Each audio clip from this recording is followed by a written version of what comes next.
Amados irmãos, é um prazer estar aqui, como sempre digo, para compartilhar da palavra do Senhor. Prazer estar aqui após um tempo que eu estava rapidamente viajando, servindo ao Senhor.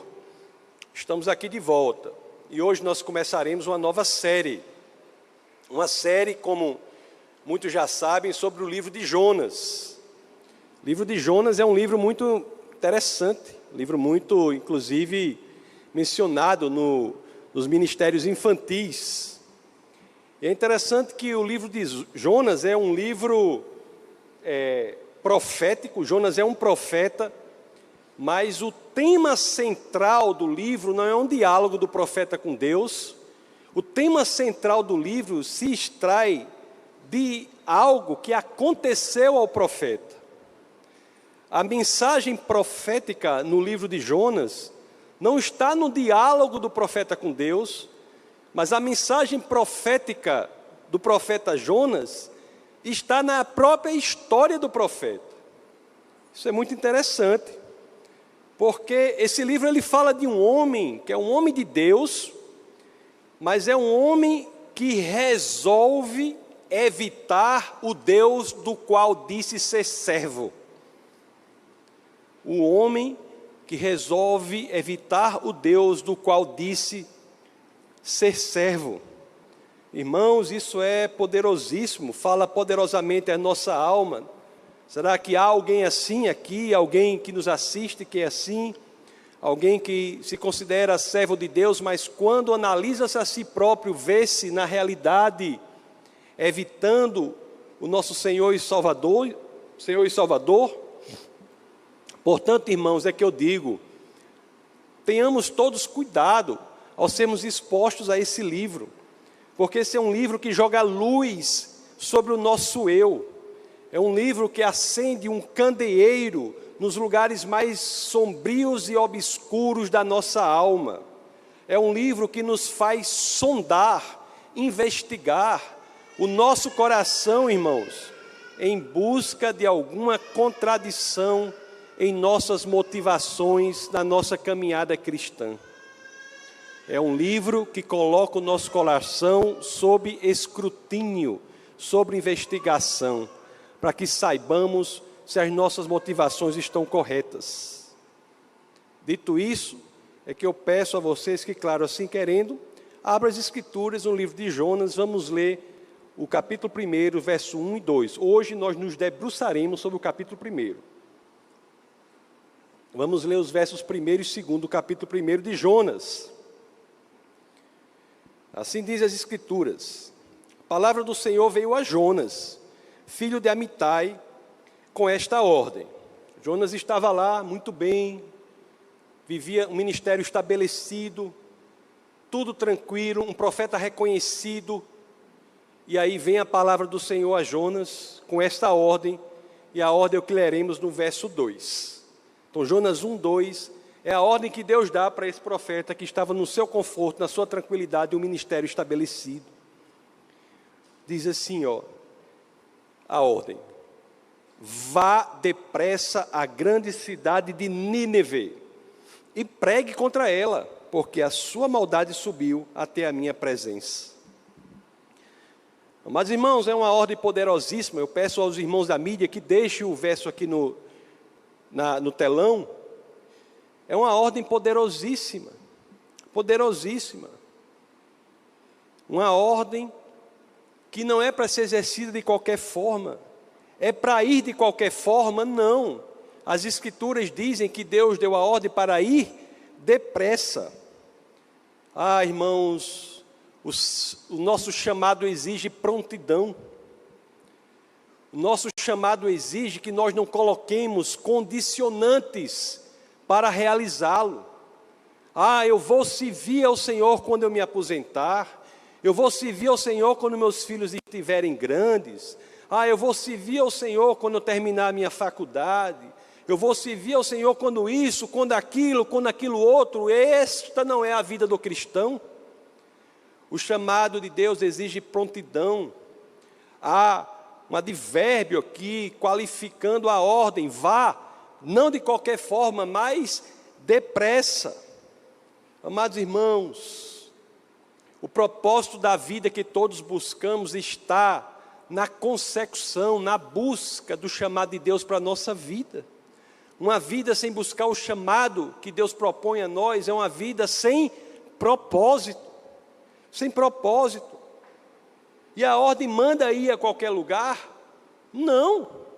Vá a Nínive. Nínive.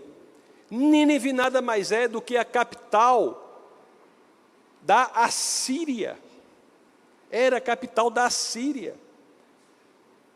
Ora, vocês sabem, os assírios não apenas eram inimigos do povo de Israel, mas eles eram conhecidos de forma especial, conhecidos por sua brutalidade, por seus métodos perversos de tortura, torturas que eu tenho nem vontade de descrever aqui, torturas perversas, conhecidos pela atrocidade com que tratava os seus prisioneiros de guerra. Os assírios eram terríveis. Aliás, na própria Bíblia, em Naum, no capítulo 3, no verso 1, Naum 3:1, quando as escrituras dizem: ai da cidade sanguinária, repleta de fraudes, cheia de roubos, sempre fazendo as suas vítimas. Esta cidade a qual o livro de Naum se refere nada mais é do que a Nínive, capital da Síria, também conhecida pela idolatria. Tantos, amados irmãos, eram os templos idólatras em Nínive, dedicados a deuses como Nabu, Ashur, Haddad. Aliás, pela sua característica belicosa, beligerante, pela característica do povo assírio, eles idolatravam até um deus chamado Istar, que era ao mesmo tempo Deus do amor e Deus da guerra. E a mensagem é, voltando para Jonas 1:2, não é para ir de qualquer forma, não é para ir para qualquer lugar, ir depressa a Nínive, e para pregar qualquer coisa, para dizer que o que eles estavam fazendo era certo. Não, a mensagem que Deus determina é que fosse lá para pregar contra Nínive, porque a maldade havia chegado ao Senhor.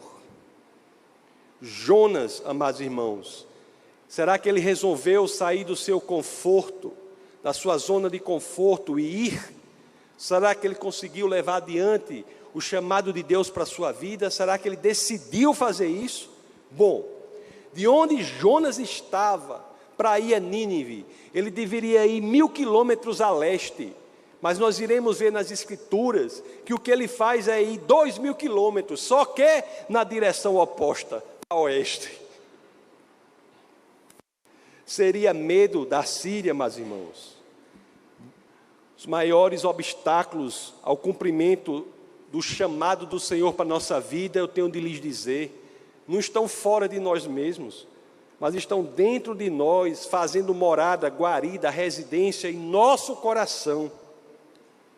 Para Jonas e para mim e para você e para todos os cristãos, é preciso que digamos claramente: obedecer a Deus exige sacrifício de alguns ídolos, ídolos da conveniência, ídolos do conforto, ídolos da preguiça. Não me leve a mal, amados irmãos. Jonas era considerado servo de Deus. Conforme eu disse, era respeitado em Israel.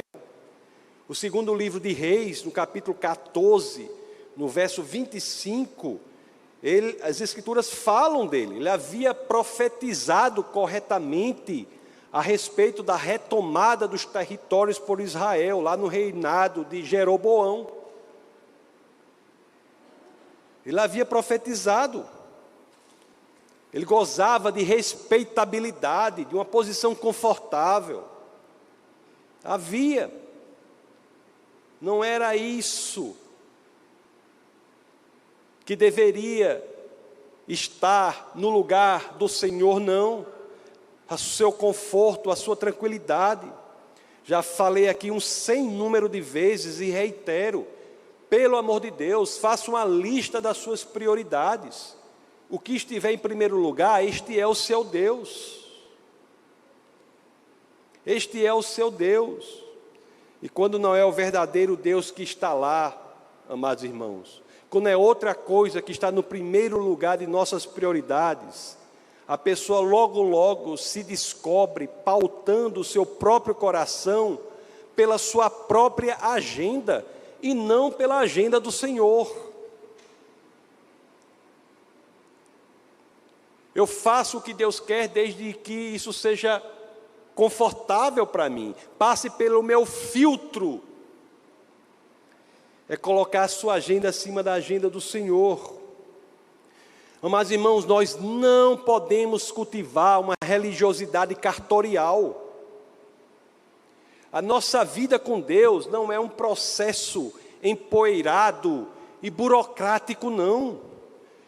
Nosso coração, amados irmãos, tem que estar incendiado pelo Evangelho da salvação. Aliás, e da salvação, mas não é só incendiado pelo Evangelho da sua salvação, não.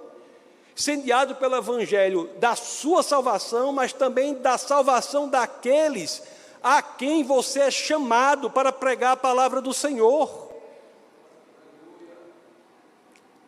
Se tem alguma coisa que de fato pode nos aniquilar, é o esfriamento da paixão por Cristo. Esqueça essa mentira de que existe a primeira paixão por Jesus. Que conversa é essa? Na nossa vida cristã, nós temos que crescer em paixão pelo Senhor. Temos que cultivar a paixão pelo Senhor, pela obra do Senhor. Assim como cada um de nós, assim como a minha pessoa, assim como cada um de vocês que entregou sua vida ao Senhor, você tem um chamado. Jonas tinha um chamado, porque ele era um profeta. Estava diante de um chamado.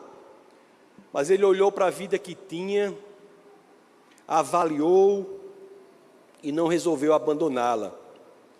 Jonas se transformou no chamado homem natural. Quantos estão nas igrejas como homens e mulheres naturais? O que é um homem natural? É aquele que vive sem entender que estamos de passagem por essa terra. A nossa realidade é sobrenatural, nós somos cidadãos dos céus, não da terra. Não olhemos para as coisas, amados irmãos, como se nós não fôssemos eternos, decidindo como se nós não fôssemos eternos, como se o Senhor não estivesse conosco. Por mais difícil que pareça ser o chamado de Deus, não há em nenhum lugar do planeta melhor lugar para estar que não seja na obediência ao que Deus quer que nós façamos. Mas Jonas não entendeu isso. E na tolice dos que fogem do chamado de Deus, Jonas resolveu fugir do próprio Deus. Não é isso que ocorre? Quando nós cristãos resolvemos fugir do chamado do Senhor, logo mais estamos criando uma religiosidade de nós mesmos, enaltecendo a nós mesmos, cheio de mimimi, cheio de coisinha, de probleminha, de dificuldadezinha, criando mais problema do que solução. E isso faz o quê? Afasta a pessoa do Senhor. Fugir do chamado de Deus gera tolice de se tentar fugir daquele que é Criador dos céus e da terra. Como pode isso? Jonas 1:3, olha o que diz as Escrituras. Olha o que Jonas faz aqui. Mas Jonas fugiu da presença do Senhor, dirigindo-se para Tarsis. Desceu à cidade de Jope, onde encontrou um navio que se destinava àquele porto. Depois de pagar a passagem, embarcou para Tarsis para fugir do Senhor. Tarsis, lugar confortável que ele buscava. Queria ir para um lugar bem confortável. Sul da Espanha, era uma colônia fenícia, mas na época, a Fenícia era grande aliada de Israel. Houve um casamento ali do rei Ahab de Israel com a princesa Jezebel da Fenícia, e isso fortaleceu essa parceria. Esses dois povos, era um lugar seguro, tranquilo, bonito para ir.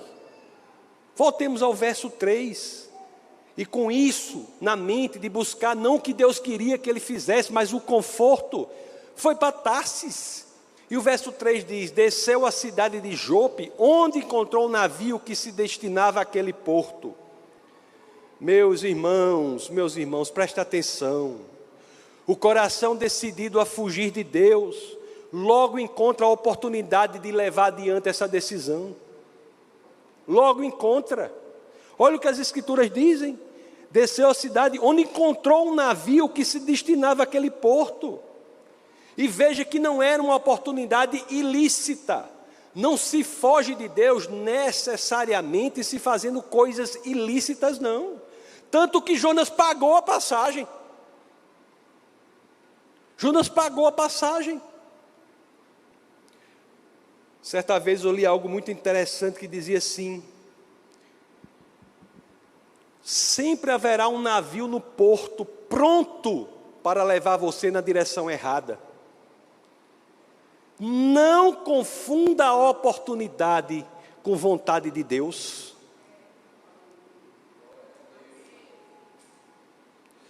Fora do Senhor,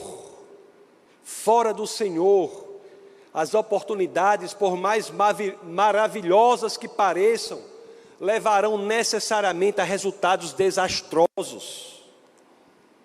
Amados irmãos, você tem que ter planos, sonhos, você tem que ter tudo isso, projetos, mas não seja tolo de não colocar esses planos, sonhos e projetos aos pés do Senhor. Coloque aos pés do Senhor.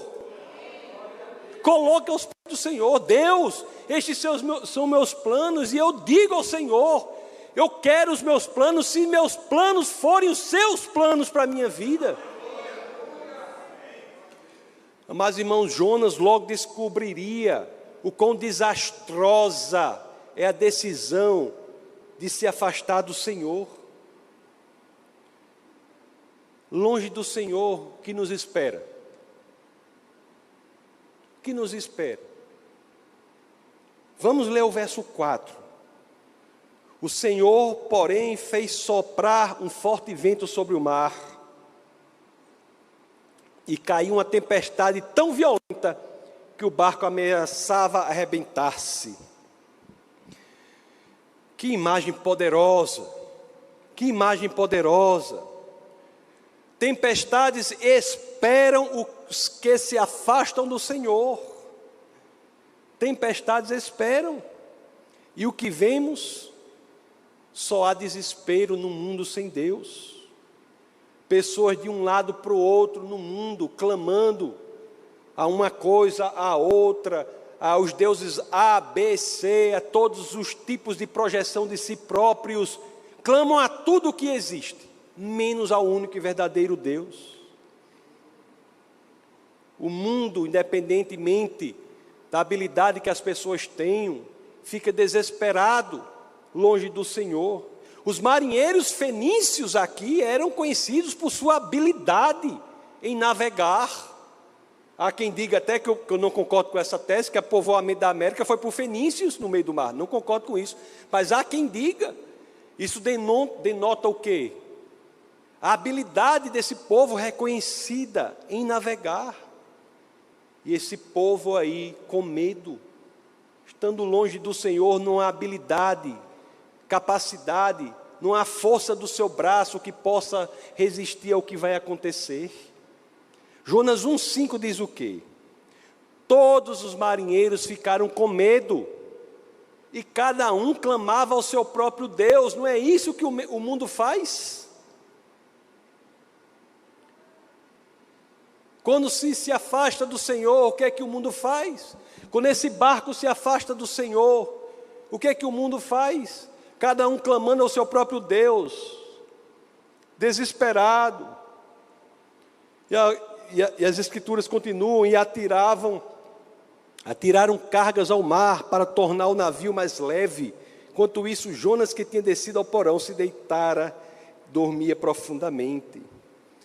Amados, espiritualidade genuína, espiritualidade verdadeira, está longe de ser uma forma de autoexpressão, algo que venha de você, que nasça de você. O mundo diz: conheça a si próprio e você conhecerá a Deus. Não! Conheça a Deus e você conhecerá a si próprio.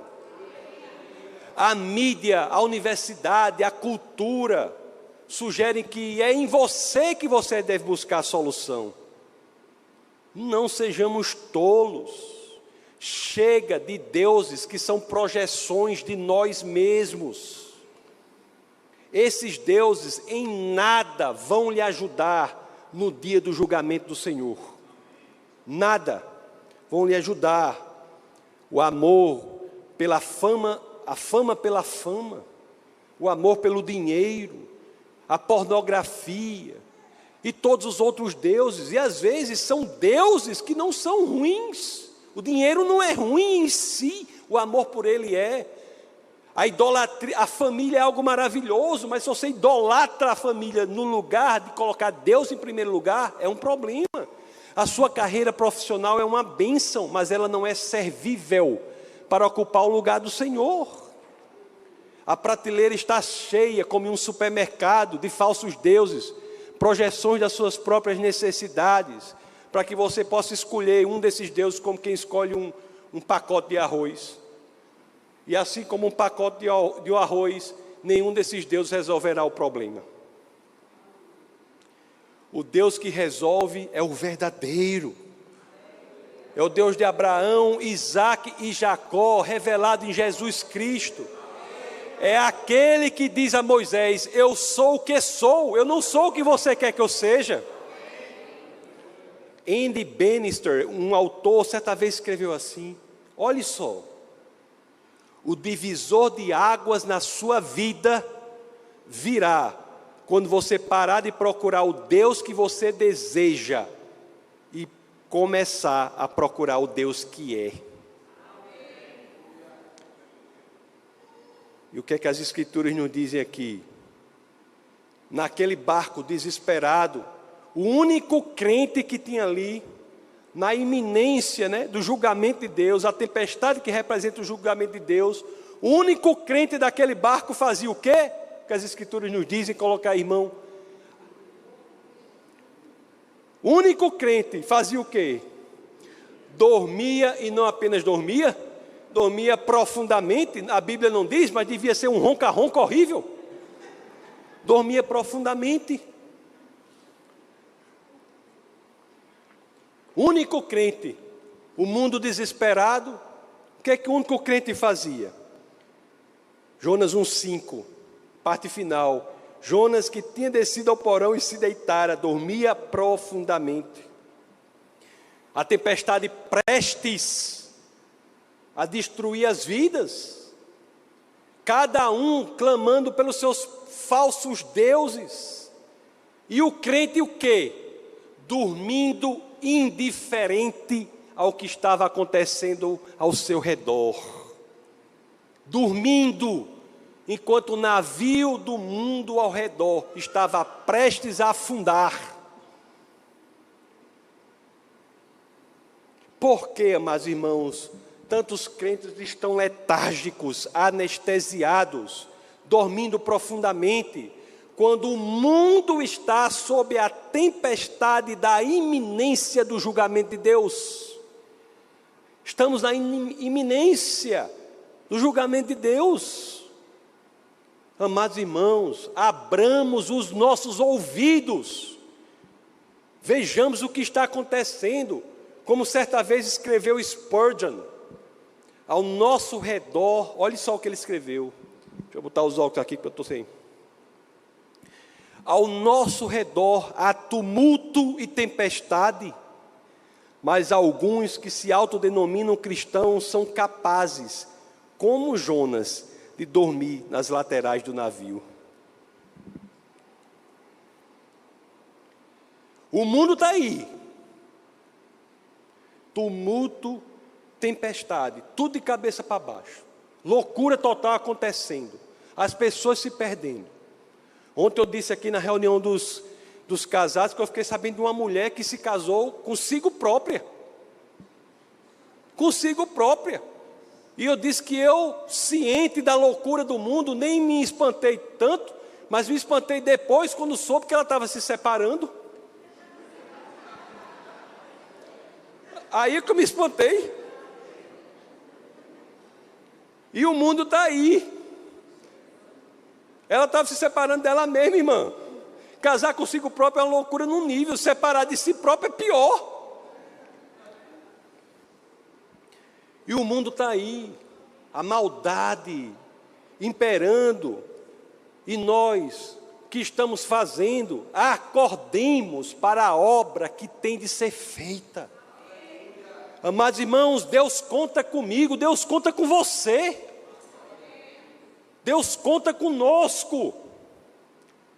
Na letargia do crente Jonas, vamos ver o que é que o descrente diz a ele. Jonas 1,6. O crente, vamos ver o que é que o descrente diz a ele. O capitão dirigiu-se a ele e disse: o descrente, viu, irmão? Isso chega a dar uma vergonha gospel. O capitão dirigiu-se a ele e disse: como você pode ficar aí dormindo?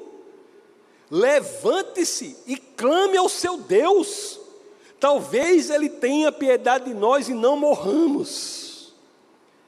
Mas, irmãos, esta passagem, esta pergunta, é um soco em nossa alma. Como você pode estar aí dormindo? Levante-se e clame ao seu Deus. Como? O crente letárgico, fugindo de Deus, e ao lado dele o descrente, clamando ao crente, que clame ao verdadeiro Deus. Olhe só. É difícil de acontecer, irmãos. Algum descrente já pediu para que você orasse por ele? É isso. E muitas vezes nós nos esquecemos de orar. Já aconteceu várias vezes comigo. Descrente chega para mim: pastor, ore por mim. Eu, amém, irmão. E eu me esqueço de orar. Olha que coisa. Pastor, eu tenho uma técnica agora que eu estou seguindo. Pode ser onde for. Descrente chega assim: pastor, ore por mim. Pode ser onde for. Vamos orar é agora. Pode estar no meio do shopping, no meio do avião, onde for. Porque para não correr o risco de nós nos esquecermos de clamarmos ao verdadeiro Deus. O mundo precisa de Deus. E Jonas ali, como muitos crentes, continuava com o coração como o coração de um fugitivo do Senhor. Mas é interessante, quando nós nos envolvemos nisso, não custa muito, a situação é exposta. Vamos ver Jonas 1,7. Logo a situação de Jonas seria exposta.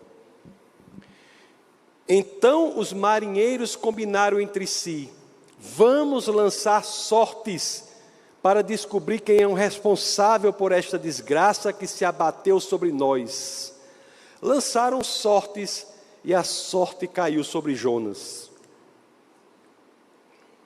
Mas, irmãos, lançar sorte era uma prática comum no Oriente Antigo. Pelo amor de Deus, não faça isso não. O Espírito de Deus habita em você. É mais do que um dado, um bozó. Mas uma coisa eu digo aqui teologicamente: muitos assumem aqui que foi Deus que fez a sorte cair sobre Jonas para ele ser exposto. As Escrituras não dizem isso. As Escrituras não dizem se foi Deus ou se foi Satanás. Mas de uma coisa eu sei: Esta é a especialidade de Satanás. Quando a pessoa está envolvida em pecado, irmão, se afastando de Deus, não tem uma nem outra. Satanás faz com que a pessoa vá se enrolando, vá se enrolando, vá se enrolando. O próximo passo é expor a pessoa publicamente para envergonhá-lo. Nenhum lugar das Escrituras diz que foi Deus. Com Jonas exposto, os marinheiros voltaram-se contra ele e foram questionar. Estavam prestes a morrer. O culpado é esse aqui. Vamos lá perguntar. É o que nos diz Jonas 1:8. Olha o que as Escrituras dizem. Por isso lhe perguntaram: diga-nos, quem é o responsável por esta calamidade? Qual é a sua profissão? De onde você vem? Qual é a sua terra? A que povo você pertence? Quem é você, pelo amor de Deus, Jonas, que está diante de tudo isso? O que foi que você fez, Jonas? Nós vamos morrer. Quem é você, irmão? Diante deste mundo perdido. Olhe, quem somos nós? Quem é você? O mundo está perdido. Quem é você? Este questionamento quebrantou Jonas. Quebrantou Jonas. Diante de um mundo perdido, das coisas que estão por aí, ficamos na situação, no ponto de dizer: quem somos nós neste mundo perdido? Qual é o nosso papel? Vejamos como Jonas responde aqui, já afetado em sua alma, pela profundidade da pergunta, que busca a identidade do crente no mundo que está prestes a ser destruído. E olha o que ele responde aqui no verso 9. Ele respondeu: eu sou hebreu, adorador do Senhor. Olhe, eu sou adorador do Senhor. Jonas, que foge do Senhor, passa a dizer: eu sou adorador do Senhor, o Deus dos céus, que fez o mar e a terra. Essa informação que o Deus dele fez o mar, principalmente apavorou os marinheiros, porque diz: pronto, se o homem que está fazendo isso foi quem fez o mar, estamos fritos. Né? Apavorou. Mas o que é importante aqui é o seguinte: ele se defende como adorador do Senhor. Yahá em hebraico, temente ao Senhor, adorador do Senhor. Vocês conseguem ver a relevância disso? Pela primeira vez, amados irmãos, desde que Jonas entrou num barco, é que nós vemos o sinal de arrependimento. Vamos ler Jonas 1, 10 e 11.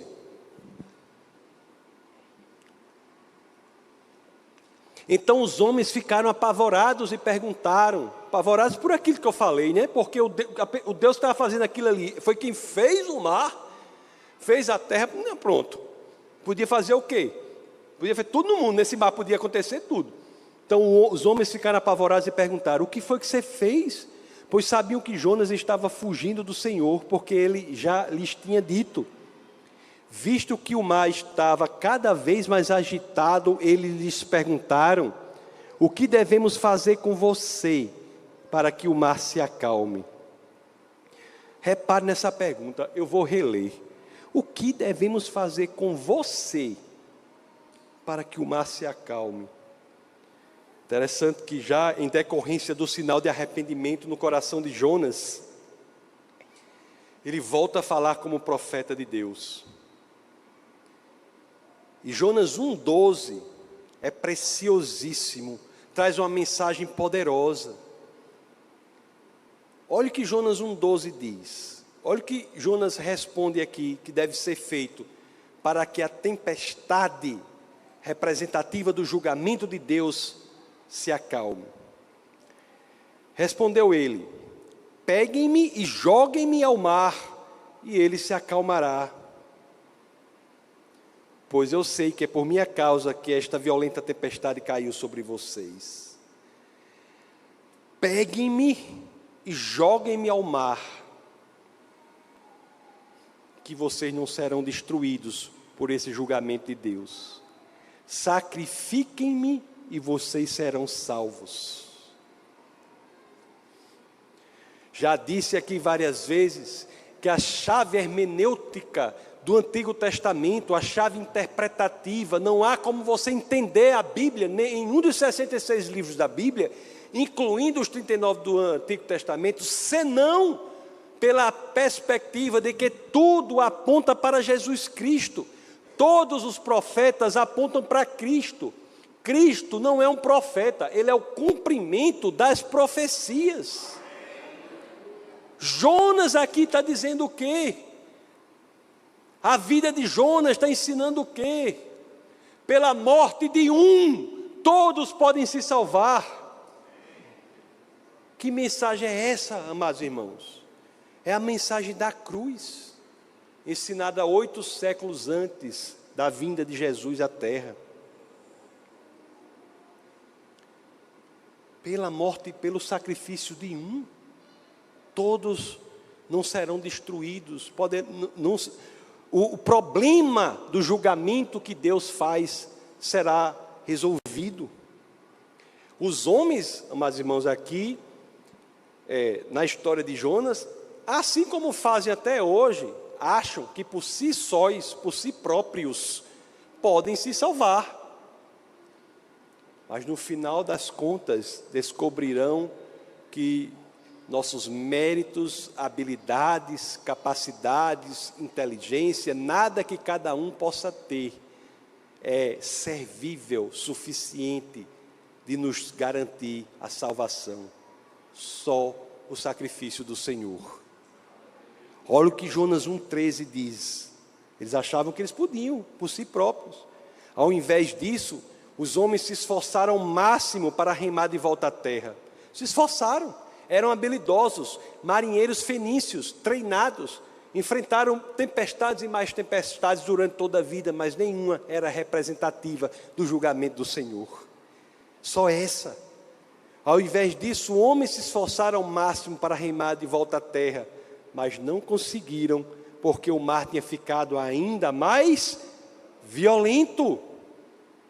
Quando se viram impotentes para entender o mundo, eles se renderam. Conversão é rendição. Render-se diante de suas próprias capacidades de salvar-se a si próprio. Render-se, dizer: eu me rendo, eu por mim mesmo não consigo dar conta do fenômeno da existência. Não consigo. Render-se é a porta escancarada para a conversão. E aqueles homens aceitaram a mensagem de Cristo, 8 séculos antes. A mensagem de que o sacrifício só se dará, de que a salvação se dará pelo sacrifício de um só homem. O verso 14 traz um belo relato de conversão. Olha o que diz o verso 14, Jonas 1,14 aqui. O que diz? Eles clamaram ao Senhor. Eita! Os ímpios do barco passaram a clamar ao Senhor. Eles clamaram ao Senhor: Senhor, nós suplicamos, não nos deixes morrer por tirarmos a vida deste homem. Não caia sobre nós a culpa de matar um inocente, porque tu, ó Senhor, fizeste o que desejavas. E o mais incrível aqui, se você notar o texto, é que não mais falavam da tempestade. Falavam do Senhor. A conversão muda o foco. A conversão, o relacionamento com Deus muda o foco. Nós não focamos no problema, nós focamos na solução que é o Senhor. Nós não falamos do problema, nós falamos do que o Senhor vai fazer para acabar com aquele problema. nós olhamos por meio do problema lá na frente para ver o Senhor. Amados irmãos, e o verso 15 diz: em seguida pegaram Jonas e o lançaram ao mar enfurecido, e este se aquietou. Eita, amados irmãos, no sacrifício de Jonas, de um só homem, o mar, a tempestade acabou, o mar encontrou a paz. Por um, todos foram salvos. É a antecipação belíssima da cruz, amados irmãos. O que é a cruz? Sacrifício de Cristo para nos salvar do julgamento de Deus. Julgamento que Deus fará de quê? Da maldade do mundo. É na cruz em que a história conceitual do amor e a história conceitual da justiça se entrelaçam. Há uma interseção, um cruzamento. Se há uma linha na história falando o que é amor e uma linha na história falando o que é justiça, no advento da cruz, elas se cruzam em um só ponto. A cruz é onde o amor encontra a justiça. Quando nós temos dimensão disso, como é que nós devemos reagir? Quando nós temos dimensão que nós somos salvos da destruição, nós passaremos a vida na eternidade com Deus, que Deus está hoje aqui conosco, o seu Espírito, naquele que entregou sua vida ao Senhor, para que passemos pelos problemas, vicissitudes, intempéries desta terra, sendo capazes de refletir a luz de Cristo para o mundo. O que nós devemos fazer? Nossa vida deve ser como? Lá em Jonas, 8 séculos antes de Cristo. Olha o que eles fizeram diante dessa revelação, que é um trailer, diante do filme longa-metragem completo que é a cruz. Olha o que eles fizeram ali no verso 16. Ao verem isso, os homens adoraram o Senhor com temor, oferecendo-lhes sacrifícios e fazendo-lhes votos. Mas, irmãos, que reação é esperada de nós, senão a de adorar o Senhor? Que reação? Por que não vivemos 24 horas por dia adorando o Senhor, por nos ter salvo da tempestade que destruirá a maldade do mundo, não sermos destruídos junto com essa tempestade? Tudo graças a quê? Ao sacrifício de um inocente na cruz. Pois é, amados irmãos, Jonas, como todos os profetas, aponta para Cristo. E nós vivemos numa era diferente. É a era do Espírito Santo em nós. O Espírito Santo vive em nós. O Espírito do Deus, Criador dos céus e da terra, vive em nós. O que mais podemos fazer se não enchermos o nosso coração de vigor, amor e paixão por Jesus Cristo? O que mais podemos fazer se não vivermos inteiramente para Ele até o final de nossas vidas, irmãos? Você ainda vai fugir? Quem vai fugir? Quem?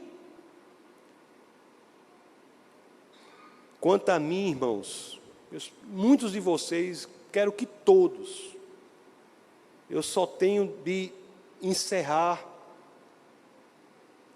como disse Josué em 24:15. Nós todos somos chamados a um ponto de decisão. Todos somos chamados a um ponto de decisão. Ora, o que nós vamos fazer com isso? Josué chama o povo a um ponto de decisão e deixa de maneira tão clara aqui, tão clara que não posso fazer melhor do que apenas ler Josué 24:15 para encerrar a mensagem de hoje. Se, porém, não lhe agrada servir ao Senhor, escolham hoje a quem irão servir? Se aos deuses que os seus antepassados serviram além de Eufrates, ou aos deuses dos amorreus em cujas terras vocês estão vivendo, mas eu e minha família serviremos ao Senhor. Obrigado, Pai, por Tua palavra. Obrigado, Senhor, pelo que o Senhor tem feito por cada um aqui. Obrigado, Senhor, por famílias unidas, pessoas corajosas, pessoas cientes do seu chamado, pessoas que têm por prioridade exercer e levar adiante o que Deus quer que elas façam para refletir a luz de Cristo para o mundo.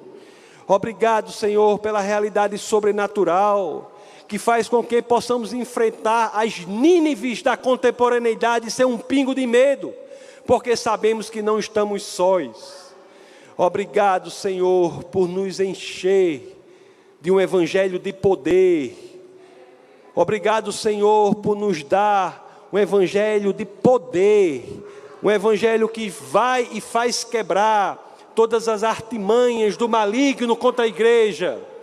Obrigado, Senhor, por tudo que o Senhor tem feito por nós, por corações voltados a Ti, por pessoas que levam a sério a palavra da salvação, pessoas que entendem que não são salvas para ficarem apenas aqui, zigue-zagueando de um lado para o outro, mas se envolverem no projeto de refletir Cristo para o mundo em trevas.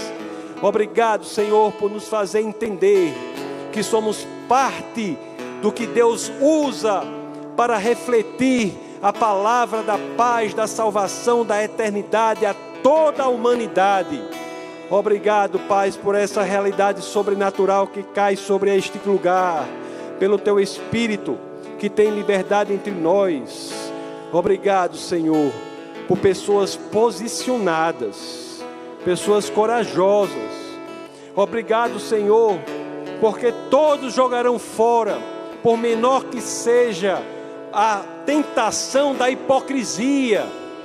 Oh, Senhor, nós sabemos que hipocrisia diante do Senhor nada vale. Obrigado, Senhor, pelos corações que dispostos a mudarem, tendo sido expostos à Tua palavra, neste exato momento decidem: vou servir ao Senhor. Obrigado, Pai, por tudo que o Senhor tem feito em meio de nós, pelas igrejas perseguidas. Obrigado, Senhor, por pastores corajosos em lugares tão perseguidos, pastores que se posicionam, pastores que refletem a palavra da salvação em lugares que muitos têm nem coragem de chegar perto. Obrigado, Senhor, pelos homens e mulheres corajosos em Teu exército.